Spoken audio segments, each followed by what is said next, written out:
May is here, and with it comes two of the most significant cultural celebrations recognized in the United States. AAPI Heritage Month, honoring the culture, history, and contributions of people with Asian and Pacific Islander heritage, and Haitian Heritage Month, acknowledging the legacy of Haitian Americans. If you haven't listened yet, make sure you catch my two most recent episodes: How Japan Tried to Erase Korean Food, and Malaysia, where all of Asia meets on a plate. Welcome to Heritage Food Stories, Season 2, Episode 3. Today we are diving deep into the history of the first free Black nation in the world, the revolution, the significance of Haitian Flag Day, the culture, and the cuisine. I'm your host, Chef Mireille, a classically trained New York City chef with deep roots in Caribbean culture and a lifelong passion for global cuisines, culinary history, and the stories behind the food we eat. Now, after a few weeks in Asia, it's time to cross the Atlantic because this month we're going deep into Haiti. As someone who is half Haitian, I have watched, especially in recent years, an alarming uptick of anti Haitian xenophobia. And I'm going to be honest with you, believing the most outrageous, fabricated lies spread by racist, right wing conspiracy peddlers makes you just as culpable as the people spreading that reactionary rhetoric. Hating an entire group of people for the crime of existing is diabolical. So today we're going to talk about why Haiti is so threatening to certain people. Because a nation that did what Haiti did will always make oppressors uncomfortable. So, why was May chosen as Haitian Heritage Month? The reason May was chosen to observe Haitian Heritage Month in the United States is rooted in one of the most powerful dates on the Haitian calendar, May 18th, Haitian Flag Day. While some countries treat their Flag Day as a minor footnote to Independence Day, for Haitians, that flag is something entirely different. It is not a piece of cloth, it is a declaration. It is the blood of a people who did what the entire colonial world said was impossible and who have been paying the price for it ever since. Before anyone repeats the tired, ahistorical line, well, look at Haiti today. You don't have much to show for it. I want you to hold that thought. We're going to get into exactly why Haiti looks the way it does, and I promise you, it has nothing to do with the Haitian people's will, intelligence, or capacity. Let's get one thing clear from the start. Haitian history and American history are inextricably linked. This is not an opinion, this is documented fact, and I can almost guarantee you were never taught it in school. Frederick Douglass said it plainly in 1893.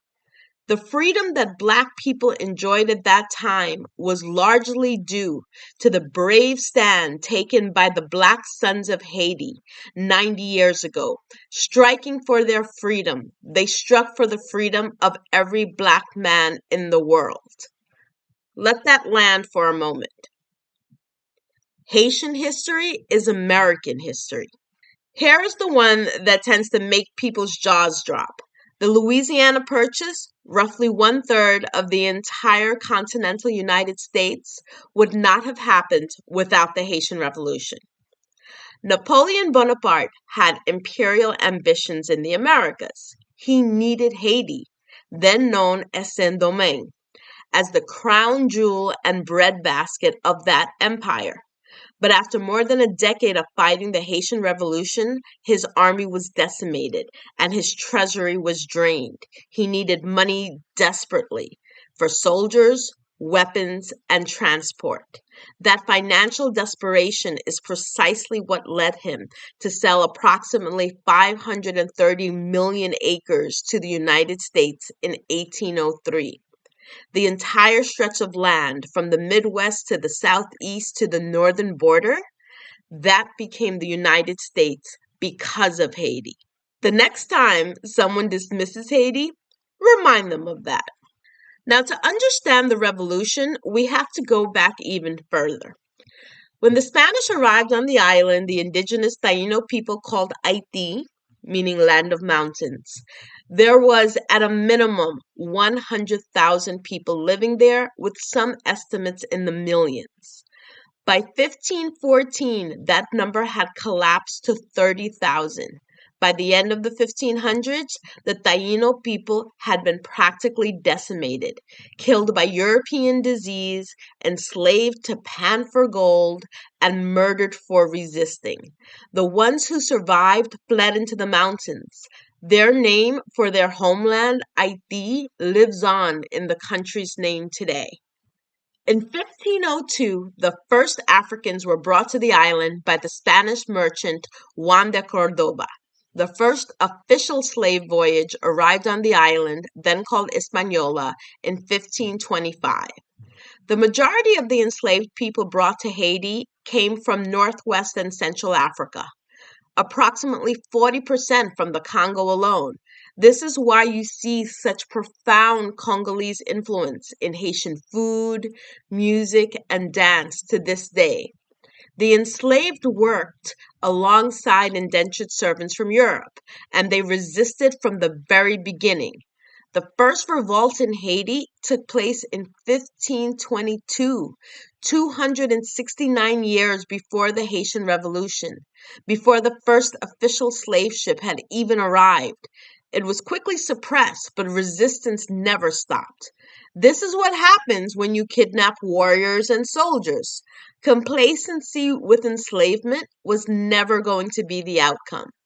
By the time of the revolution, an estimated 800,000 to 1 million Africans had been brought to Haiti, second only to Brazil in the entire transatlantic slave trade. Even as enslaved people died from disease and brutality, 40,000 more were being imported annually to replace them. At the time of the Haitian Revolution, Saint-Domingue was France's most profitable colony, producing 60% of the world's coffee and 50% of the world's sugar. By the 19th century, people of African descent made up 90% of the population. They built that wealth, and France was going to burn before they let it go. The revolution was not a single spark. Multiple groups were pushing against French control simultaneously. The Petit Blancs, the poor white colonists, petitioned for independence because they wanted lower taxes so they could afford to buy enslaved people. In 1791, they seized Port-au-Prince. Free people of color were having their rights methodically stripped away. It was made illegal for them to even own certain home furnishings. Absurd, dehumanizing, and deliberate. In 1789, a rumor spread that the King of France had already freed the enslaved, sparking the first organized resistance. The newly adopted Declaration of the Rights of Man, enslaved Haitians assumed it applied to them too. It did not. And so the enslaved people decided they had had enough. They were the overwhelming majority of the island, and they were done. After weeks of clandestine planning in secret night meetings in the north of Haiti, on August 22nd, 1791, the enslaved people gathered for a Vodou ceremony to call on the spirits for protection, and the next day, the Haitian Revolution began. What started with 1,500 to 2,000 fighters swelled rapidly after the first attacks. What followed was 13 years of chaos, brilliance, and blood. Rebel forces fought for freedom. The British, French, and Spanish all fought for control of the island. Free people of color fought for their rights, and Haiti fought everyone. One of the most defining moments of the revolution came at the Battle of Crête-à-Pierrot in October 1801. Over 20,000 French soldiers, an elite battalion, were dispatched to crush the rebellion. They expected it to be finished in a single day. They were not prepared. 600 Haitian fighters were in the process of fortifying a strategic fort when they found themselves completely surrounded by 12,000 French soldiers. They ran out of food, water, and ammunition. They kept fighting with rocks and slingshots. Approximately 200 to 300 Haitians died at that battle. 1,500 French soldiers did not make it home. This is who Haitians are. Now let's talk about some of the great leaders of the Haitian Revolution. History has done a poor job of naming everyone who made Haitian independence possible. But here are the people you need to know. Jean-Jacques Dessalines was the founder of Haiti. Born enslaved, he was the only one of the four major revolutionary leaders who was still in bondage when the revolution began in 1791. He became Toussaint's right-hand man, assumed command when Toussaint was captured by the French, and on January 1st, 1804, he declared Haiti independent and abolished slavery. He is the reason Haiti exists. Haiti's national anthem is called the Dessalines song. He was assassinated on October 17, 1806, a date that is now a national holiday in Haiti, in a plot widely believed to have been planned by Alexandre Pétion with the complicity of Henri Christophe. Toussaint Louverture was one of the most militarily brilliant commanders of his era, a formerly enslaved man who outmaneuvered French, British, and Spanish forces repeatedly before being captured by Napoleon through treachery. Alexandre Pétion, a free man of color and major leader of the revolution, later became president of southern Haiti. He is the leader who provided Simon Bolivar with weapons, troops, and critical support for the Latin American independence movements. Without Pétion, the liberation of what we now know as Colombia, Venezuela, Ecuador, and several other nations may never have happened. Henri Christophe, who also fought in the American Revolution as a child soldier, became the first and only king of Haiti. His legacy is complicated. He was responsible for the death of Sans-Souci, another figure from the revolution, and was complicit in Dessalines' assassination. None of this happens, though, without the women. Let me say that clearly. Known as Aunt Toya, Abdaraya Toya was a warrior who had fought in the kingdom of Dahomey. Yes, the African kingdom depicted in the film The Woman King. She raised Dessalines and taught him everything: knife fighting, swordsmanship, and the military strategy of Dahomey warriors. Dessalines did not become the military genius he was by accident. Cécile Fatima was a Vodou priestess who traveled from plantation to plantation in the north, rallying enslaved Africans and disseminating intelligence. She presided over the secret planning meetings that preceded the revolution. Lieutenant Sanit Belair, known as the Tigress of Haiti, fought on the battlefield with her husband and was responsible for the uprising of nearly all enslaved people in the Artibonite region. Marie-Jeanne Lemartinière was at the Battle of Crête-à-Pierrot, pistol in one hand, sword in the other. Catherine Flon sewed the first official Haitian flag with her own hands. They are heroes. Remember their names. L'union fait la force. Unity makes strength. That is the motto inscribed on the Haitian flag. And to understand why Haitian Flag Day is not just a holiday, but a spiritual event for Haitians, you need to know the story of how that flag was born. On May 18, 1803, during the Congress of Arcahé, Jean-Jacques Dessalines committed one of the most powerful acts of symbolic defiance in history. He took the French tricolor, the flag under which Haitians had been enslaved, and tore out the white center band. Gone. He handed the remaining blue and red strips to his goddaughter, Catherine Flon, who sewed them together into something new, the first Haitian flag. Blue for Haiti's black citizens, red for those of mixed African and European descent, together, united. On the banner at the base, L'Union fait la force. Dessalines ordered the words liberty or death inscribed on that flag. For the people carrying it, those were not just his words.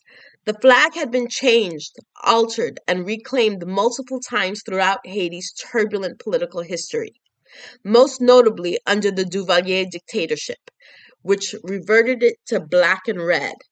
But on February 17, 1986, 10 days after baby Doc Duvalier fled the country, Haitians went back to the blue and red. They chose the flag of the revolution. That flag was officially ratified with the adoption of the Democratic Constitution on March 29, 1987. Haitian Flag Day is not merely a national holiday. It is a reckoning. It is the day Haitians in Haiti and throughout the diaspora gather to remind themselves and the world of who they are and what their ancestors accomplished. Parades, music, flags flying from balconies in Brooklyn and Miami and Montreal, schools teaching children the story of Dessalines and Catherine Flon, red and blue everywhere. Haitian Heritage Month in the United States is built around this day. It was first celebrated in Boston in 1998 with Télé Créole, a Boston Haitian access television program dedicating the entire month of May to Haitian history, culture, and contributions. It has since grown into a national observance with major celebrations from Miami's Little Haiti to New York City's Haitian Day Parade on Toussaint Louverture Boulevard. When you see a Haitian person in May waving that blue and red flag with everything they've got, understand they are celebrating ancestors who did the impossible. They are celebrating the fact that they exist in freedom at all. Haiti declared independence on January 1st, 1804, the first free black nation on earth. The ripple effects were immediate and global. Just 3 years later, Britain abolished the transatlantic slave trade. Haiti's example directly inspired revolts across the Americas, from Tula's uprising in Curaçao to Fedon's rebellion in Grenada. Simón Bolívar got his weapons, his troops, and the material support that made Latin American independence possible, from Alexandre Pétion. And the flags of Venezuela, Colombia, and Ecuador were all inspired by the Haitian flag as a direct acknowledgement of that debt. Frederick Douglass wasn't exaggerating in 1893. Haiti struck a blow for every black person on earth, and the world made Haiti pay for it. France refused to recognize Haiti's sovereignty until 1825, and only did so at gunpoint, arriving with 500 warships and demanding 150 million francs as compensation to French slaveholders for the loss of their property. That is the people who were enslaved. Think about that. The equivalent of approximately $30 billion today. It was later reduced to roughly 21 billion, but Haiti did not finish paying off this extortion debt until 1947. This is one of the primary structural reasons Haiti has faced persistent economic instability. The country was forced to finance its own oppression for over a century. The United States refused to recognize Haiti until 1862. No coincidence that this was the same country with an active slave economy that could not afford to let a free black republic be an inspiration. In 1915, the United States invaded Haiti and occupied the country for nearly 2 decades. During that period, the U.S. removed $500 billion worth of gold reserves, supposedly for safekeeping. That gold was never returned. The 2010 earthquake killed more than 300,000 people and devastated the country's infrastructure. Before Haiti could fully recover, a cholera outbreak followed. Then Hurricane Sandy in 2012. The corruption that has plagued Haiti's governance, much of it deliberately cultivated and exploited by foreign interests, has allowed gangs and political violence to fill the vacuum. This is not a story of a people who failed. This is the story of a people who won and have been systematically punished for it ever since. Before you say anything about Haiti being the poorest country in the Western Hemisphere, remember every single one of these facts. While we're here, let's clear this up. Voodoo. Some people who vilify Haitians for their ancestral spiritual practices genuinely believe they're talking about evil curses, human sacrifice, and dolls with pins in them. They are not describing Haitian voodoo. They are describing a European invention. The voodoo doll?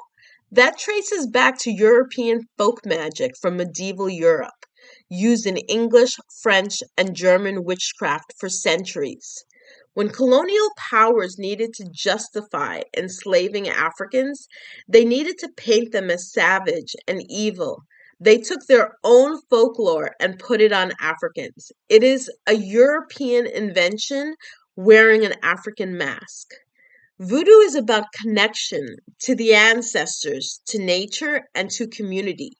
To understand religion in Haiti, you must understand voodoo's role and also understand that most Haitians are about 80% Catholic, with the rest following various Protestant traditions.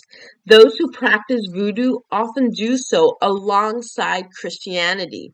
There is no contradiction in that for Haitians. There never has been. It is not black magic. It is not a curse, and Haiti is not being punished for it. The 2010 earthquake was a 7.0 magnitude seismic event. Geology, not theology. Three words define the pillars of Haitian culture: l'écaille, l'église, l'école. Home, church, school. Home is where Haitian identity is forged. It is where you learn your history, not from textbooks, but from the mouths of the people who lived it, where you learn your cuisine, your music, your language, your values. Church is central to Haitian community life. Despite what the propaganda says, Haiti is an overwhelmingly Christian country. Education is treated as a path to liberation and a source of dignity. Now, I may be a little biased here, but Haitians are some of the most well read, well informed, and linguistically gifted people I have ever encountered anywhere in the world. My own father spoke 5 languages: French, English, Spanish, Creole, and Russian. He is not remarkable among Haitians for that. Even those without access to formal higher education tend to self educate relentlessly. Education as liberation, that is a tradition that goes back to the revolution itself. Now let's talk about the cuisine. Haitian food doesn't just taste like history, it is history. Every dish carries a story that most people don't know. Here are a few of them. Soup jumeau, also known as freedom soup, is eaten every New Year's Day by every person with Haitian heritage anywhere in the diaspora, no matter where they live. During slavery, the enslaved were forbidden from eating this pumpkin soup. It was reserved for the colonizers. On January 1st, 1804, the day Haiti declared independence, Dessalines ordered everyone to make soup jumeau. They have eaten it on this day every year since. Salad Russe. And why does a Caribbean country have a dish rooted in Eastern European cuisine? Napoleon tried to rebuild his army after losses in Haiti, recruited Polish soldiers who had lost their own country to Austria, Russia, and Prussian partition. They wanted their independence, and when they arrived in Haiti and realized they were being asked to fight against people who were also fighting for their independence, many of them switched sides and joined Dessalines' army. After the revolution, they stayed. Today, there are Polish Haitian communities, particularly in the town of Casal, where you'll find people with blue eyes and last names like Zalewski. and dishes like Salad Russe, a Haitian variation of the Slavic Olivier salad. This is also why so many Haitians carry Slavic names like Dmitry, Vladimir, Natasha, and Yanushka. Pikliz, the spicy fermented pickled cabbage condiment that appears alongside nearly every savory Haitian meal, also traces its roots to that same Slavic tradition of fermentation and pickling. Pikliz is one of the most fundamental flavors in Haitian cooking. Épice, the aromatic herb and pepper-based paste that is the foundation of most Haitian cooking. It is Haiti's answer to sofrito, its own culinary fingerprint, derived from African nocos, an aromatic green seasoning paste. Kibi, in regions of Haiti with higher concentrations of Lebanese and Syrian immigrants, you'll find Haitian kibi, a cousin of the Middle Eastern kibi, but unmistakably Haitian with the addition of épices and Scotch bonnet pepper, Haitian Levantine cuisine existing in plain sight, waiting to be discovered. Every one of these dishes is a migration story. Every one of them is a revolutionary story. This is what food does. It carries history in ways that official records cannot. Once you get out of Port-au-Prince, which is gripped by the instability that corruption, foreign interference, and successive natural disasters have produced, Haiti has some of the most beautiful beaches in the Caribbean, extraordinary food, and some of the most warm, generous people you will ever meet. There are creators on the ground in Haiti right now showing the world what it actually looks like. And those creators will be linked in the show notes. Stop listening to headlines. As the saying goes, if you want to be foolish, listen to news. If you want to be wise, travel. So, why is Haiti hated so much? Because Haiti proved something that the entire architecture of white supremacy, colonialism, and chattel slavery was built on, denying that Black people are fully, completely, undeniably human, capable of military genius, political vision, self governance, and sacrifice that shook the world. Haiti did not just win a revolution, it ended the ideological argument, and the powers that had built their entire economies on the opposite conclusion could not forgive that. So they charged Haiti $30 billion for its own freedom. They refused to recognize it. They invaded it. They stole its gold. They funded its most corrupt leaders when it served their interests. They destabilized it again and then pointed at the wreckage and said, "See, this is what happens when Black people are in charge." That is a lie, and you now have the history to say so. This is Haitian Heritage Month. This is what the blue and red flag means.